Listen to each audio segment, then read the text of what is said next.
com você. Amém, irmãos. Então, hoje nós vamos falar sobre o Sermão da Montanha, e antes de começarmos, eu queria pedir para o pastor Hélio fazer uma oração pela palavra. Amém?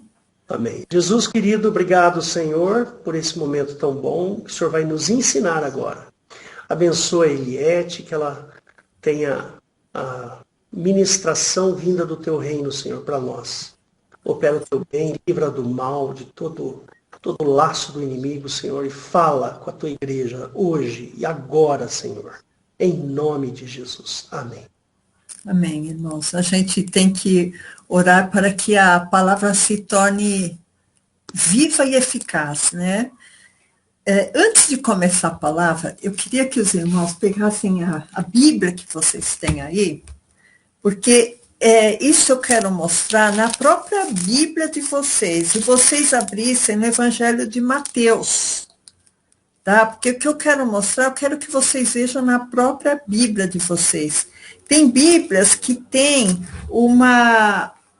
um título, né? Por exemplo, aqui, ó, ela tem títulos aqui do que vai ser falado, né? Olha, tem títulos, tem Bíblia que vai direto, mas o que eu quero falar é o seguinte: no capítulo 1 de Mateus, se vocês olharem aí, tem as gerações, né? Por exemplo, Uzias gerou Jotão, Jotão, Acás, quer dizer, tem as genealogias.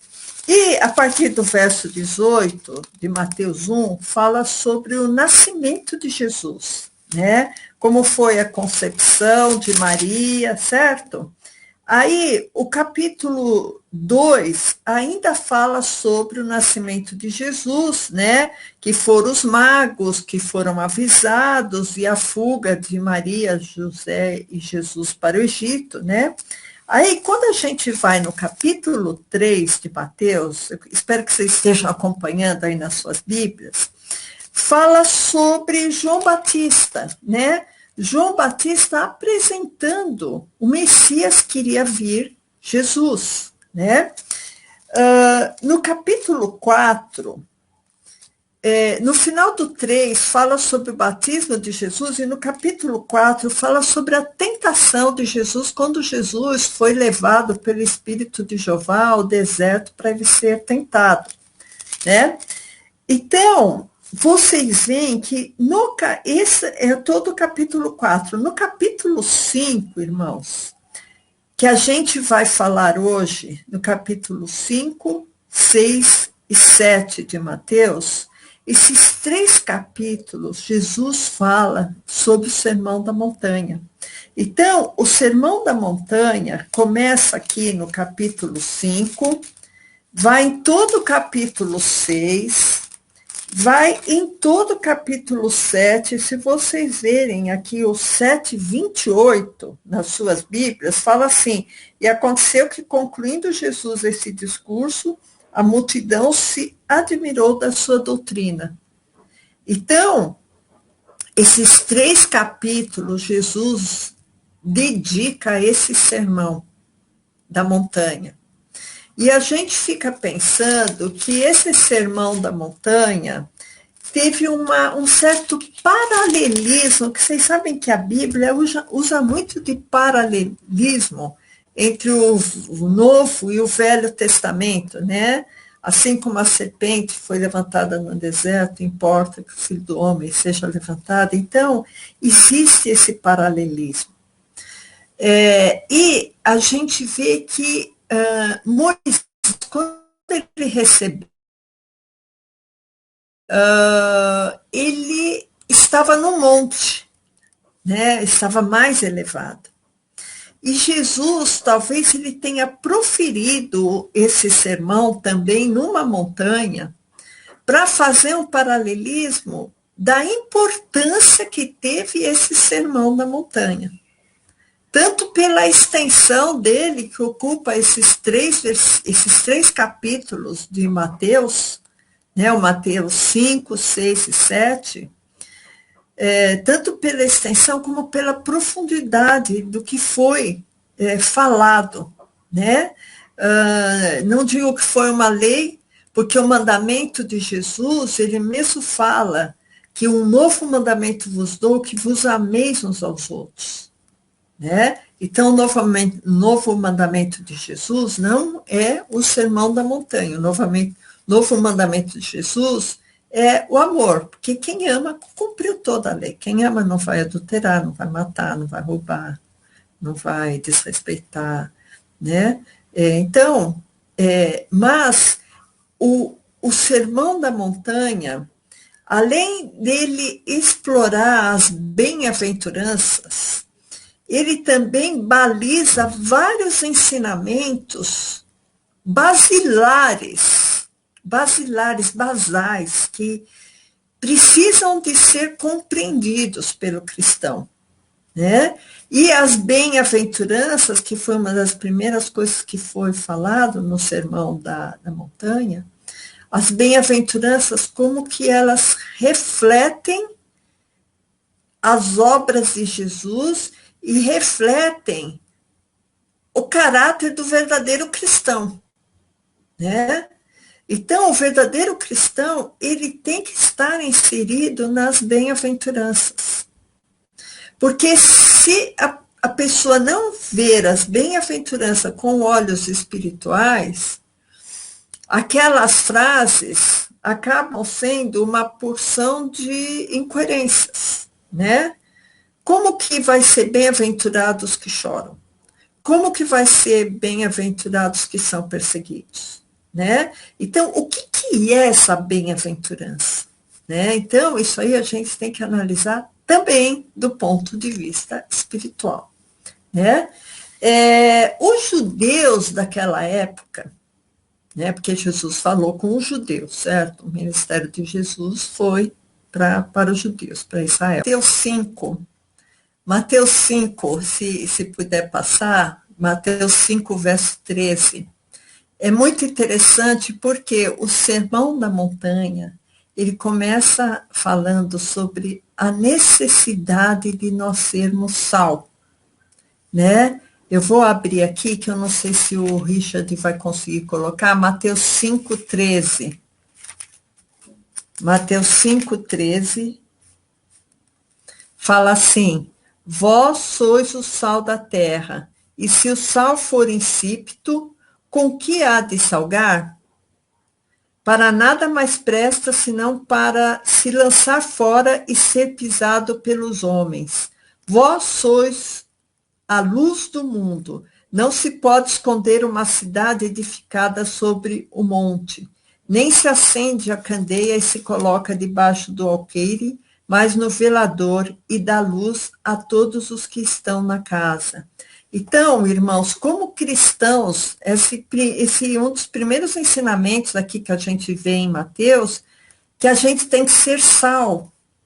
E sal é o principal tempero que existe, né? Então, nós, enquanto cristãos, temos que fazer a diferença, né? A gente tem, sim, tido muitas injustiças, né?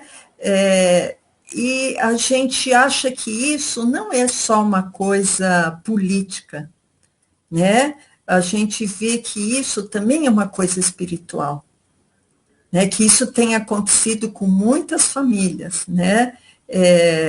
Assim, uma certa perseguição, né? Uma certa perseguição religiosa, mas na verdade, ou uma perseguição política, mas na verdade, irmãos, isso daí tem mais a ver com a perseguição por sermos sal. Porque quando o cristão, ele está imbuído na obra de Deus, ele vai ser perseguido, isso aí é natural, irmãos. É natural, mesmo que a pessoa seja mais discreta, ela é sal. Sal marca. Sal marca. E o que o diabo quer? O diabo quer acabar com o sal. Ele quer que tudo fique meio sonso, né? Então, nós vamos ser perseguidos como cristãos, né? Às vezes até na própria casa. Essa perseguição pode acontecer, né? Os judeus estavam acostumados com cada um por si, olho por olho, dente por dente, vinganças. Então, o Jesus Cristo ele foi muito cirúrgico quando ele veio trazer o Sermão da Montanha com os ensinamentos do Sermão da Montanha, né? Então, por exemplo, em Mateus, eu vou ficar basicamente em Mateus, irmãos. Se os irmãos estiverem já com a Bíblia aberta, fica em Mateus que os irmãos vão ter uma sequência, talvez até de versículos, tá? Que não, a gente não está conseguindo passar, certo? Então, Mateus 5:40, Mateus 5:40, fala assim, os irmãos podem acompanhar em casa, porque vai ser muito fácil esse acompanhamento, tá? Porque vai ser em sequência de Mateus. Em Mateus 5:40 fala assim, e ao que quiser pleitear contigo, tirar-te a túnica e larga-lhe também a capa. E ao que quiser pleitear contigo e tirar-te a túnica, larga-lhe também a capa. Irmãos, o que tem aqui no Sermão da Montanha são situações que você só consegue desenvolver quando tem o Espírito Santo. Porque isso aqui é loucura para uma pessoa do mundo. Falar assim, olha, a pessoa quer tirar a sua túnica, larga também a capa, né? Então, não existe mais aquele clima de cada um por si, Deus por todos, né? Assim, que fala no jargão. Não, agora é amor, mansidão, ajudar o próximo, né? E isso que está em Mateus 5:40. A mesma coisa, um pouquinho mais para frente, em Mateus 5:44, que fala assim, eu, porém, vos digo, amai vossos inimigos, bendizei os que vos maldizem, fazei bem aos que vos odeiam, e orai pelos que vos maltratam e vos perseguem, para que sejais filhos do vosso Pai que está no céu. Então, eu vou ser filho do Pai que está no céu quando eu começar a amar os nossos inimigos. Foi exatamente isso que o pastor Hélio estava falando no começo. Não importa quem seja o governante, nós temos que amar. Sendo amigo, sendo inimigo, temos que amar. Isso é mandamento de Jesus. Não é, vocês talvez façam isso se vocês quiserem, não. Jesus deixa bem claro em Mateus 5:44, amai vossos inimigos e bendizei os que vos maldizem. E isso, irmãos, não é uma coisa natural, isso é sobrenatural. O cristão só consegue fazer isso com o auxílio do Espírito Santo. Em Mateus 6,14, também, um pouquinho para frente, Mateus 6,14, fala assim, porque se perdoardes aos homens as suas ofensas, também o vosso Pai Celestial vos perdoará a vós. E como é difícil, irmãos, esse perdão, né? Como é difícil a obtenção de um perdão com amor, e não de um perdão obrigatório, né? Eu tenho que perdoar, senão vou ficar em maus lençóis. Não, é o perdão espontâneo, né? Então, aqui fala sobre o perdão em Mateus 6,14. Se perdoardes aos homens as suas ofensas, também o vosso Pai Celestial vos perdoará a vós. Então, é uma consequência, né? Outra coisa interessante aqui no Sermão da Montanha é em Mateus 6,20, um pouquinho mais para frente, Mateus 6,20, que fala assim, mas ajuntai os tesouros no céu, onde nem a traça, nem a ferrugem consome, e onde os ladrões não minam nem roubam. Então, irmãos, a gente vai começar a ver que o que o mundo valoriza tanto, que as riquezas que o mundo valoriza tanto, no Sermão da Montanha não são valorizados, né? Então, vai ser também um contrassenso, né? esse desprendimento da riqueza. E isso, irmãos, são atributos espirituais que o cristão vai obter. Não é por imposição, mas é um atributo espiritual. Quando em Mateus 6,20 fala, mas ajuntai tesouros no céu, onde nem a traça nem a ferrugem consome, onde ladrões não minam nem roubam. Então, irmãos, a gente vê que o mundo está imbuído e empenhado em buscar tesouros, mas tesouros aqui da terra, né? As pessoas pensam em casas, pensam em investimentos, pensam em bons empregos, mas se esquecem de juntar tesouros no céu, né? Outra coisa interessante, irmãos, que isso daí eu até falei naquele estudo que a gente fez de não matarás, que no Velho Testamento o pecado era matar. E no Novo Testamento vem a intenção, né? Ou se odiar o irmão já cometeu um homicídio, né? Então, a gente vê aqui em Mateus 5,28, né? Só voltando um pouquinho, que a gente estava em Mateus 6,20, né? Está falando sobre a santidade e a intenção do coração. Então, Mateus 5,27, tá? Mateus 5,27. Ouviste o que foi dito aos antigos, não cometerás adultério. Eu, porém, vos digo que qualquer que atentar numa mulher para cobiçar, já no seu coração cometeu adultério. Então, irmãos, a gente vê que a santidade não é só a ação. A santidade é a intenção. A gente vê, por exemplo, uma pessoa que ela está buscando uma santidade, mas que não é a intenção, é só a ação. Por exemplo, ela está na televisão. Aí na televisão vem uma cena altamente pornográfica e ela pega e muda. Mas a intenção dela era ver aquela situação, era ver aquela cena, era ver tudo que iria se desenrolar. Então, é uma hipocrisia. Por quê? Porque ela, na verdade, é a intenção dela vislumbrar aquela pornografia. Mas ela acaba mudando para que o pecado não seja aparente, entende? Então, é por isso que eu digo a necessidade espiritual da conversão genuína e do Espírito Santo estar agindo na pessoa, porque a gente vê a ação, o pai, a mãe, o filho, os parentes vê a ação, mas Cristo vê a intenção do coração.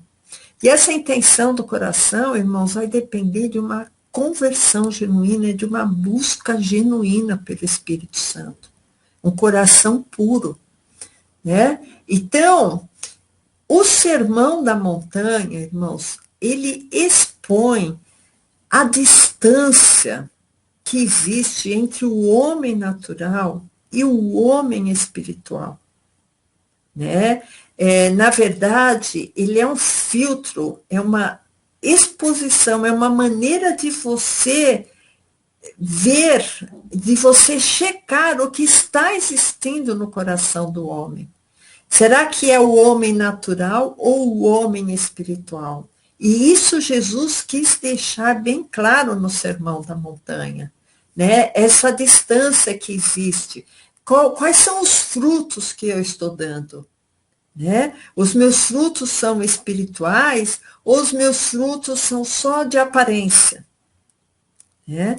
Então, que Jesus veio mostrar, né? É como se fosse assim uma figura do que é o homem espiritual e do que é o homem carnal. Jesus veio escancarar isso, né? A gente sabe que o homem natural, irmãos, não conhece as coisas do espírito. O homem natural não foi regenerado espiritualmente. né? As coisas, para o homem natural, as coisas espirituais parecem loucuras para o homem natural. Ele não entende, né? Ele não entende as coisas do espírito. Então, aquele que é espiritual discerne as coisas espiritualmente, mas o homem carnal, ele vê tudo isso como uma loucura, né? Então, quando o sermão da fala em intenção, né, a gente vê que Jesus está analisando o que está no coração do homem, e não somente na ação, né? Porque nós, irmãos, temos a nossa, o nosso julgamento, ele é muito limitado. O nosso julgamento é pelo que a gente vê e pelo que a gente acha que a pessoa está pensando e pelo que a gente acha que a pessoa vai fazer. Então, o julgamento humano é um julgamento extremamente sujeito a erros. Por isso que a gente não deve julgar, e que Jesus também falou, não julgueis para não seres julgados, né? Não condeneis, senão você vai ser condenado. Então, Jesus, ele não vê o homem como a gente vê e nem julga como a gente julga, irmãos. Eu queria que os irmãos fossem agora em Mateus 6,30. Mateus 6, vocês estão aí em Mateus, certo? Mateus 6,30. Pois se Deus assim veste a erva do campo, que hoje existe e amanhã é lançada no forno, não vos vestirá muito mais a vós, homens de pouca fé? Não andeis, pois, inquietos, dizendo que comeremos, ou que beberemos, ou que vestiremos, porque todas essas coisas os gentios procuram. De certo, vosso Pai Celestial bem sabe que necessitais de todas essas coisas, mas buscai primeiro o reino de Deus e sua justiça, e todas estas coisas vos serão acrescentadas. Não vos inquieteis pelo dia de amanhã, porque o dia de amanhã cuidará de si mesmo. Basta cada dia o seu mal. Aí eu fico pensando, né, irmãos, por que Jesus elegeu essa passagem para colocar no sermão, né? Porque ele sabia que isso ia ser objeto de grande preocupação, que a gente ia gastar muita energia nisso, né? Se preocupando com o dia de amanhã, se preocupando com a alimentação, se preocupando com a moradia, se preocupando com as vestes, se preocupando com o emprego, se preocupando com o salário, se preocupando com apostadorias. E isso, às vezes, consome tanta energia mental da pessoa, que a pessoa se esquece de Jesus.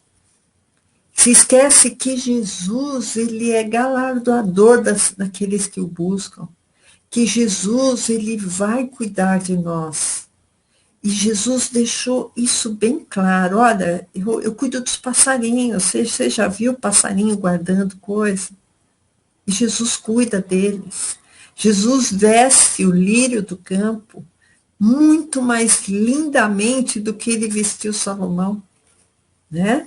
Então, irmãos, isso daí é uma situação que às vezes leva até a pessoa à avareza, né? Porque ela fica tão preocupada que ela cerra as entranhas dela e ela não tem a capacidade, às vezes, de dar para um irmão que está precisando, de dar para um pedinte, de dar para uma pessoa necessitada da sua família ou da sua igreja, né? Então, em Lucas 12:15, não precisa de ir lá, irmãos, eu vou ler para vocês. Disse assim: acautelai-vos e guardai-vos da avareza, porque a vida de qualquer não consiste na abundância do que possui.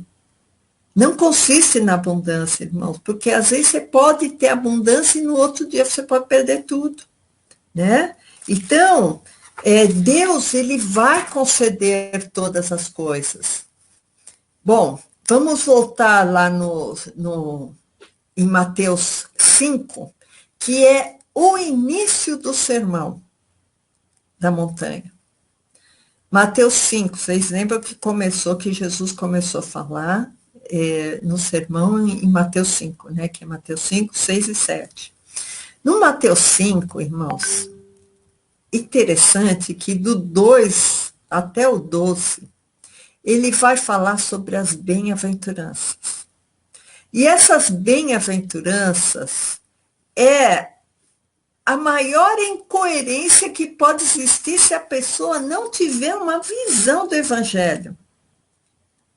Porque o que é bem-aventurado? Bem-aventurado é a pessoa super feliz, é a pessoa que está plena de bênçãos, né? Bem-aventurado é a pessoa que alcançou a máxima felicidade, né? É uma situação que está levando a pessoa, poxa, essa pessoa é tão abençoada, ela é bem-aventurada, né? Bom, uma situação é essa, certo? Um conceito é esse, o conceito de bem-aventurado, é uma pessoa extremamente feliz, é uma pessoa que está muito ligada com Deus, é uma pessoa que ela não está precisando de nada mais, porque ela é bem-aventurada. Ela já está na plenitude da felicidade, né? E aí a gente vai ver aqui as bem-aventuranças que Jesus colocou. Porque, na verdade, irmãos, a pessoa bem-aventurada é aquela que está próxima de Deus. Quem está próximo de Deus pode ter luta, pode ter tribulação, pode ter perseguição, mas o fato dela estar ligada, amalgamada, misturada com Deus, isso é o máximo da felicidade que ela pode ter. Porque as pessoas que estão fora da igreja, ou muitas pessoas na igreja, mas que não têm esse entendimento que Jesus veio trazer, elas acham que felicidade é ter bens materiais, felicidade é ter saúde plena e felicidade é ter a família todinha arrumadinha na igreja. Isso daí já é o ápice da bem-aventurança, né? Só que Jesus não menciona nada disso quando ele vai falar sobre o Sermão da Montanha, né? Ele falou, bem-aventurados os que estão bem empregados, bem-aventurados os que estão bem aposentados, bem-aventurados os que têm 2 carros, bem-aventurados os que têm a família inteira na igreja servindo ao Senhor, bem-aventurados os que têm a saúde perfeita e fazem check-up todo ano e o colesterol está normal. Não, irmãos, Jesus não falou nada disso no Sermão da Montanha.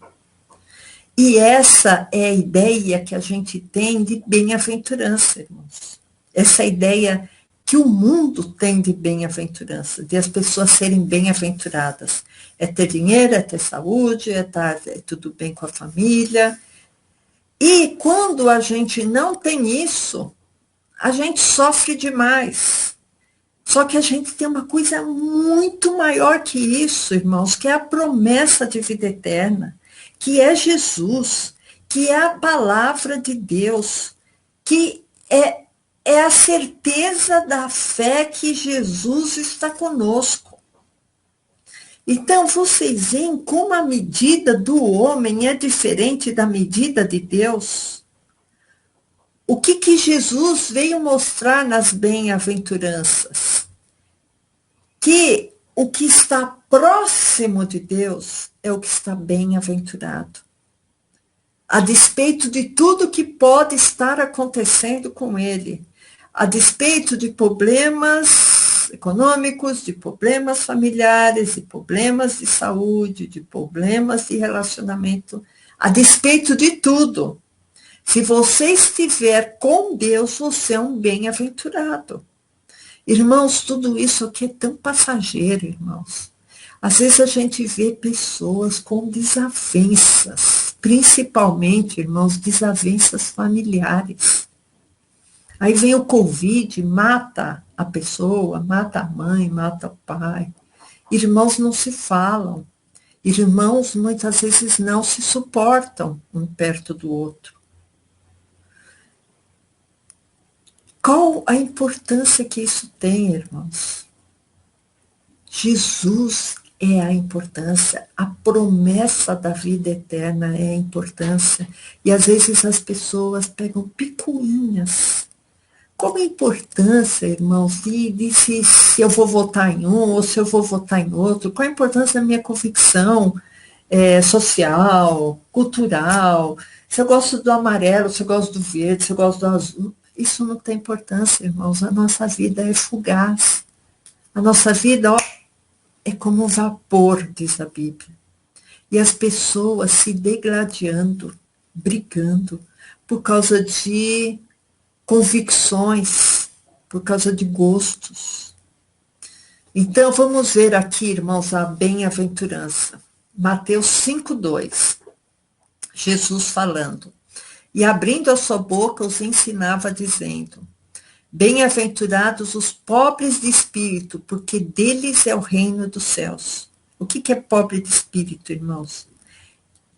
Não é pobre economicamente. Tá? Pobre de espírito são pessoas humildes, são pessoas que não são afrontosas, são pessoas que querem aprender, são pessoas que têm o coração aberto para Jesus. Não aquelas pessoas cheias de si que falam, eu sei, e eu estou com a razão. Não, os pobres espíritos aqui falam, não, eu não tenho razão, quem tem razão é Deus. Eu não tenho nada para reivindicar, Jesus já me deu tudo. Eu não vou me revoltar com o universo, porque eu tenho um Pai que já me deu todas as promessas que eu preciso. O pobre de espírito é aquele que não é altivo, é aquele que é como uma criança. Esse é o pobre de espírito, irmãos. O que não resiste aos ensinamentos de Deus. E aqui no verso 3 fala, bem-aventurados os pobres de espírito. E como é fácil ser altivo, como é fácil ser soberbo, como é fácil ser orgulhoso, como é fácil estar cheio de razão. Vocês veem, irmãos, como Jesus veio trazer o oposto do que é a natureza humana. Por isso, irmãos, que todas essas bem-aventuranças só são conquistadas quando o homem está nas mãos de Cristo e sob a influência total do Espírito Santo.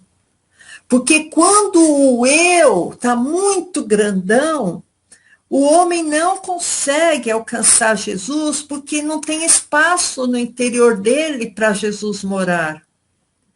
E aí ele não consegue alcançar nenhuma bem-aventurança. Ele não porque as bem-aventuranças, irmãos, são resultado da vida do cristão. A gente vai ver que todas essas bem-aventuranças vão refletir o que o cristão é. Ou o que o cristão deseja ser. E não é um filtro ou uma condição para a salvação. Não é isso, irmãos. Nós somos salvos por causa de Cristo.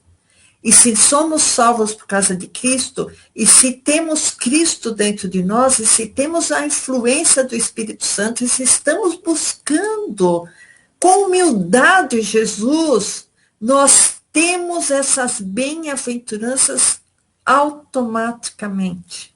Entende? Amém. Verso 3, Mateus 5:3, 5:4. Bem-aventurados os que choram, porque eles serão consolados. E esse choro, irmãos, não é qualquer choro.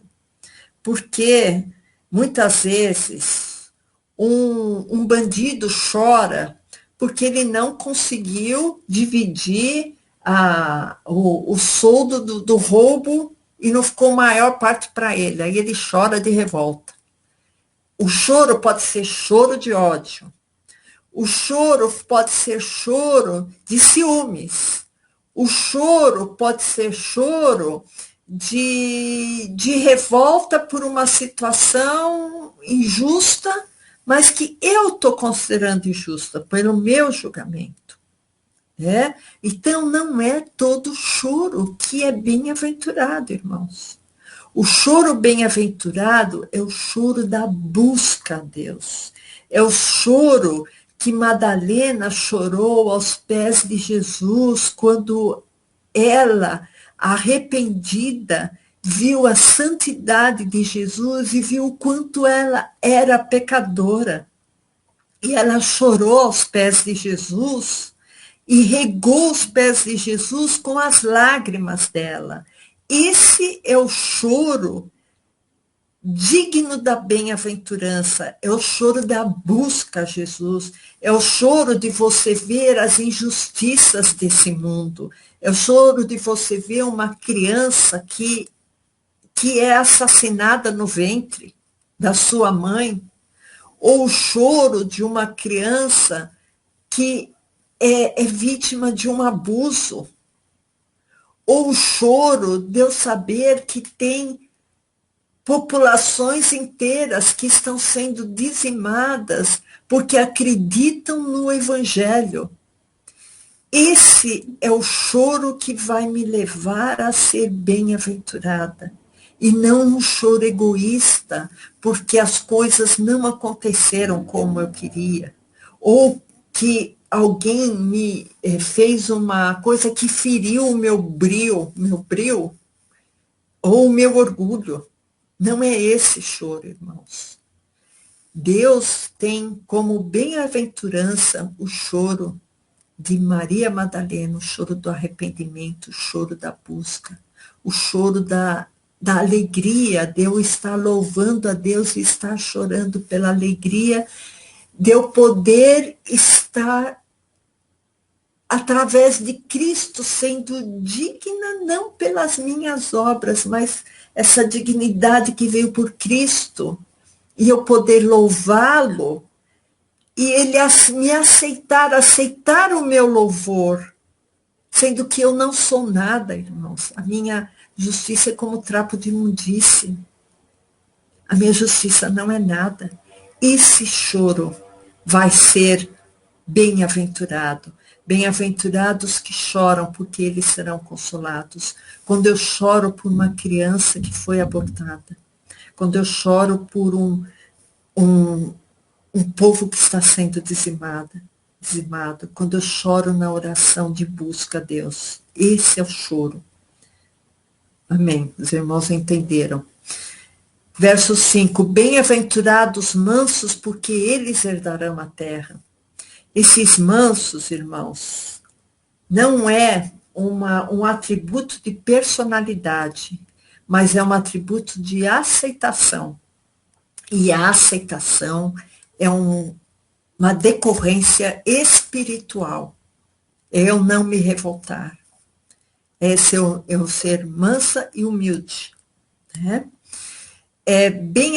Verso 6, bem-aventurados os que têm fome e sede de justiça, porque eles serão fartos.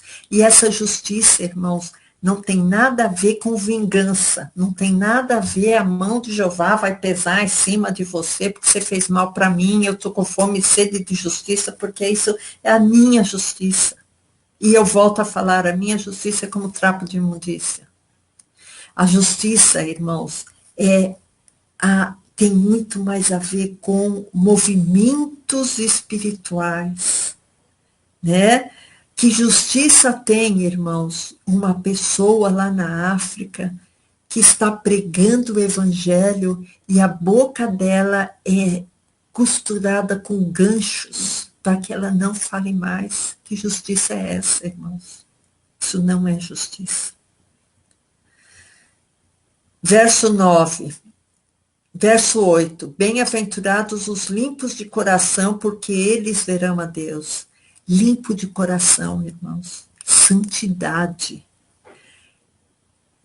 Como o nosso coração muitas vezes tende ao pecado. Como o nosso coração muitas vezes tende ao egoísmo. Como o nosso coração é sujo muitas vezes, irmãos. Qual que é a régua de Deus? A régua de Deus é a sua intenção. Paulo mesmo falou, né? O bem que eu quero eu não faço, o mal que eu não quero, esse sim eu faço. Mas a intenção de Paulo não era fazer o mal. A intenção do Paulo era ser limpo de coração. E essa limpeza de coração é a busca pela santificação, é a busca por Cristo refletir em mim a sua glória.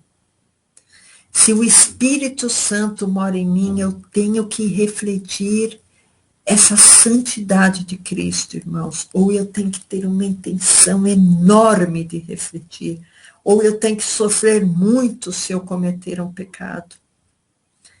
Cristo vê a intenção do meu coração, irmãos. Verso 10, verso 9.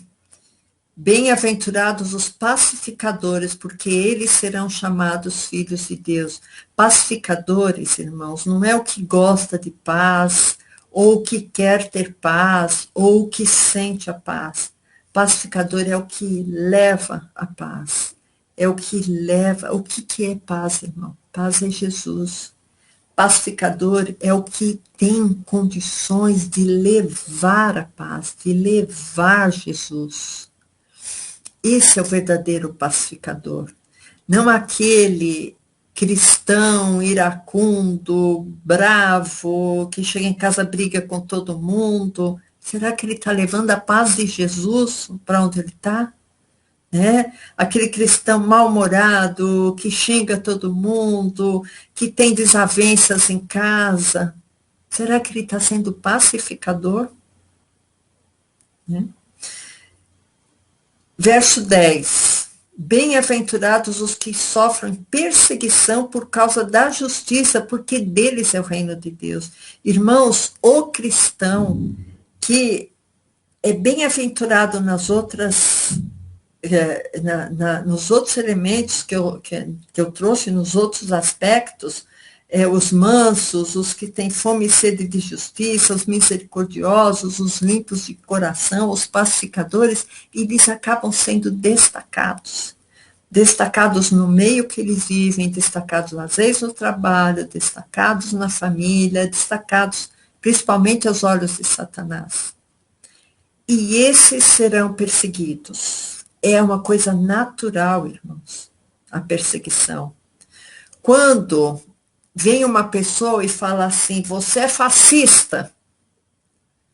Você fala, mas eu nunca demonstrei nada das minhas convicções políticas. A pessoa nem sabe se eu sou de direita, de esquerda, de centro, ou muito pelo contrário, eu sou apolítico. E a pessoa vem e fala, você é fascista. Muitas pessoas, irmãos, são acusadas de coisas que elas nunca fizeram. E isso, irmãos, não é uma coisa social, cultural, política. Não é nada disso, irmãos. Isso é uma coisa espiritual, irmãos. Nós vamos ser perseguidos por causa do reino de Deus. Aqui no verso 10 fala exatamente isso. E você é bem-aventurado por causa disso. E você não se lamente por causa disso. Você vai ser achincalhado, você vai ser vítima de faladores, você vai ser injuriado por causa do reino de Deus, irmãos. E não é nada que a gente faça ou fale. Isso é espiritual. Muitos cristãos estão sofrendo perseguição. E nós somos bem-aventurados por causa disso. E essa perseguição não é perseguição porque eu fiz alguma coisa errada. Porque eu fiz um pecado, fiz uma intriga, então eu estou sendo perseguido. Não, essa perseguição que vai levar à bem-aventurança é quando você está sendo perseguido por causa do reino de Deus. Então, irmãos, essas bem-aventuranças, elas refletem o cristão. Você tem que ser assim se você estiver com Cristo. Porque se você não é manso, se você não é puro de coração, se você não é pacificador, se você não é misericordioso, você não é convertido. Você vai ter que se converter. Porque Porque esses são atributos do cristão, porque esses também são atributos de Cristo. Por exemplo, quando aqui fala em manso, Jesus, ele fala assim, aprendei de mim que sou manso e humilde de coração. Porque, na verdade, o que Jesus está dizendo no Sermão da Montanha, irmãos, nessas bem-aventuranças, ele está dizendo, eu também sou assim. Né? Quando Jesus fala, eu sou manso e humilde, e na bem-aventurança fala, olha, bem-aventurados mansos, né? Quando Jesus fala assim, bem-aventurados que se lamentam, né? Bem-aventurados os que são perseguidos, a gente sabe, isso está em Mateus 23, 37, que Jesus falou, Jerusalém, Jerusalém, que matas os profetas e apedrejas os que te são enviados. Quantas vezes eu quis juntar os teus filhos como uma galinha junta os seus pintinhos debaixo das asas, e tu não quisestes. Então, irmãos, a gente vê a importância de Jesus ter exposto as bem-aventuranças, como quem diz, olha, você é bem-aventurado quando você foi igual a mim. Né? Bem-aventurados os que têm fome de fazer as coisas à vontade de Deus, né? Jesus disse, a minha comida é fazer a vontade de Deus. Bem-aventurados misericordiosos, fala no Sermão da Montanha. E Jesus fala assim, sede, pois, misericordiosos, como também o vosso Pai é misericordioso. Isso está em Lucas, só para quem estiver anotando, Lucas 6, 36. Né? Bem-aventurados os limpos de coração, Jesus era limpo de coração. Bem-aventurados os pacificadores. E a gente sabe que Deus nos reconciliou consigo mesmo. Né? Deus nos reconciliou consigo mesmo por meio de Jesus Cristo. E no Sermão da Montanha fala, bem-aventurados os perseguidos por causa da justiça, e em João 15, 20 fala, não é o servo maior que o seu Senhor, se a mim me perseguiram, também perseguirão a vós. Então, irmãos, a gente vê que o Sermão da Montanha mostra o que é o crente espiritual, e o Sermão da Montanha mostra, olha, tudo isso é Jesus. Né? Então, quais os principais pontos, irmãos, só para terminar, em 5 minutos, fazer um resumo do que é o Sermão da Montanha, né? Só para ficar sedimentado, 12 pontos que eu achei que são chaves no Sermão da Montanha, além das bem-aventuranças, 12 pontos chaves. Importantíssimo, reconciliação com o irmão ou adversário que te ofendeu.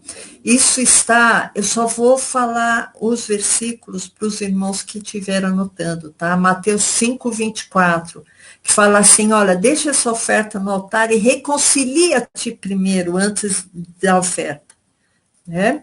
A segunda, a intenção do pecado é como se fosse o próprio pecado. Que a gente viu, não adulterarás, né, no Velho Testamento, e no Novo Testamento fala, qualquer que atentar para uma mulher, a desejando, para cobiçar, no seu coração já cometeu adultério. Isso também é Sermão da Montanha. Terceiro aspecto, irmão, o Mateus 5, 36 diz assim, não jurarás pela cabeça, porque não podes tornar um cabelo branco ou preto. Seja, porém, o vosso falar sim, sim, não, não, porque o que passar disso é de procedência maligna. Então, o Velho Testamento falava, olha, você jura e cumpre o seu juramento. O Novo Testamento fala, você não pode nem tornar um cabelo preto ou branco. Como é que você pode garantir que vai acontecer uma coisa? Né? 4 aspectos. Em Cristo não existe a vingança. Olha, e vocês ouviram o que foi falado? Olho por olho, dente por dente, né? Eu, porém, vos digo, não resistais ao mal, mas qualquer que te bater na face direita, oferece à esquerda. Como é difícil, irmãos. Mas temos que buscar o Espírito Santo para que isso seja fácil, porque Jesus diz que é fácil. Ame os seus inimigos, né? O que falava? Ouviste o que foi dito? Amarás teu próximo e odiarás o teu inimigo? Eu, porém, vos digo, amai os vossos inimigos. Fazei bem aos que vos odeiam e orai pelos que vos maltratam e vos perseguem, para que sejais filhos do vosso Pai que está no céu.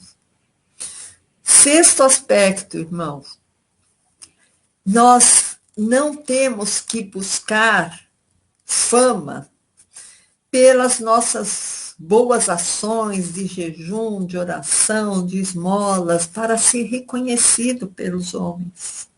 Não, irmãos, se nós temos o Espírito Santo, nós temos prazer em fazer essas coisas. Mas Mateus 6,3, que está também no Sermão da Montanha. Vocês lembram que o Sermão da Montanha é Mateus 5, 6 e 7, né? Então, Mateus 6,3. Mas quando deres esmola, não saiba a tua mão esquerda o que faz a direita. E quando orares, não seja como os hipócritas, que se comprazem em orar em pé nas sinagogas. Sétimo aspecto, irmãos. Não busqueis tesouros na terra e sim nos céus. Então, aqui vai ter traça, vai ter ferrugem, vai ter inflação, vai ter tudo, irmãos. Vamos pensar primeiro nos nossos tesouros espirituais. Oitavo aspecto, não andeis ansiosos. Então, isso aqui eu já li para vocês, né? Buscai primeiro o reino de Deus, está em Mateus 6,33. Nono aspecto que Jesus frisou que era importante para nós, irmãos. Não julgue os outros.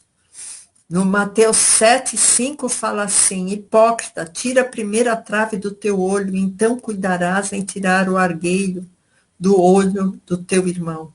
Então, irmãos, não vamos nos despir dessa capa de juiz. Né? Décimo aspecto, está em Mateus 7,11. Se vós, sendo mal, sabeis dar boas coisas aos vossos filhos, quanto mais vosso Pai, que está nos céus, dará bens aos que lhe pedirem. Então, nós temos que pedir a Deus, levar a Deus as nossas necessidades, irmãos. Não é, Deus sabe todas as coisas. Não, Ele quer que você peça. Tá? Aqui está dizendo, né?